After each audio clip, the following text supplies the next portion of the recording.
እንዴት ናችሁ ደህና ናችሁ ወይ? ዛሬ ብርዱ ልነግራችሁ አልችልም እንዴት እንደሚበርድ ግን ደስ ይላል። አንዳንድ ጊዜ ለለውጥ በጣም አሪፍ ነው። ዛሬ ወደ እናንተ ብቅ ያልኩት የዚህ የፋቲ ሊቨር ጉዳይ ነው። በጣም ቢዚ አድርጎኛል። እኔንም ግን በጣም ልነግራችሁ የምፈልገው ነገር ቢኖር ምንድነው፣ አንደኛ እንድትረጋጉ ነው። ምንም ይሄን ያህል ለሞት የሚያደርስ በሽታ አይደለም። በጊዜ ትሪት ይደረግ እንጂ በጊዜ የሚያስፈልገውን ነገር ይገኝለት እንጂና ፋቲ ሊቨር ያላችሁ ሰዎች በቀላሉ ልታረጉ እና በጣም የሚገል ቀን የማይሰጥ በጣም በቃ አርጋችሁ የቆጠራችሁ ስትፈሩ ባይዘዌ በጣም ሊቨር ከማይወደው ነገር አንደኛው ደግሞ ፍርሃት ነው። ፍርሃት ሊቨር ዳሜጅ ያደርጋል። ሰው እስከዛሬ ድረስ ኖራችኋል። እስከዛሬ ድረስ እየተነፈሳችሁ ነው አይደለ? ዶንት ወሪ። አሁንም በጣም ልንረዳችሁ ዝግጁ ነን።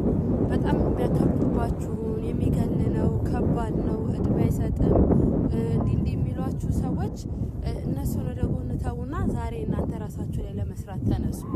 ሊቨራችሁን ለመርዳት ተነሱ። እንደ አዲስ ወደ ኋላ ተመለሱ። የዛሬ 2 ዓመት የሰራኋቸው ቪዲዮዎች አሉ። በቀላሉ ቤታችሁ ራሱ ልትሰሩ የምትችሏቸው ነገሮች በቀላሉ ለጊዜው ማለት ነው።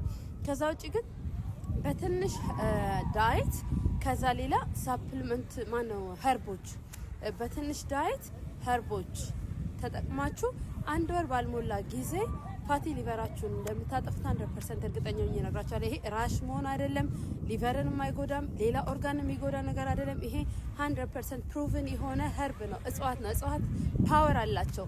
ይሄ ነው እኛ የተሰራ ነው ከአፈር ነው አይደለ? ከአፈር የተሰራ ሁሉ ከአፈር የወጣ ነገር ሲጠቀም አይጎዳውም። የሚጎዳ ነገር አይደለም። አዝሎንጋስ ፕሮፌሽናል የሆነ ሄልፕ እስካገኘ ድረስ ያዛው ሞኒተር እስከተደረገ ድረስ ማለት ነው። ስለዚህ እነዚህን እጽዋቶች በዓለም አቀፍ ደረጃ ከ10-20 መጽሐፍ የተጻፈባቸው እጽዋቶች ናቸው።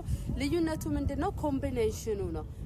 እንትኑን ማወቁ ነው፣ ቅመማውን ማወቁ ነው። እና እሱ ላይ ደግሞ እግዚአብሔር ረድቶን ደርሰንበታል። ስለዚህ ይሄ ፋቲ ሊቨር ኢሹ ያላችሁ ሰዎች ካንሳስም አትሄዱ። ኤክሰርሳይስም ጥሩ ነው፣ ግን ለዚህ ብላችሁ ኤክሰርሳይስ ጂም ቤት አታጣቡ። ለዚህ ብላችሁ ለኒውትሪሽኒስት ማአት ብር አታውጡ። በትንሽ አመጋገብ ስታይል ለውጥና በኸርብ ምን ልበላችሁ 10,000 ብር ባልሞላ ኸርብ እራሳችሁን ታድናላችሁ። ይሄ ነው እና ለዚህ ነው ዶንት ፓኒክ ፕሊዝ ኮል ሚ እና የሚያስፈልጋችሁን ኸርቦች ትሰጣቸዋለሁ። መልካም ጊዜ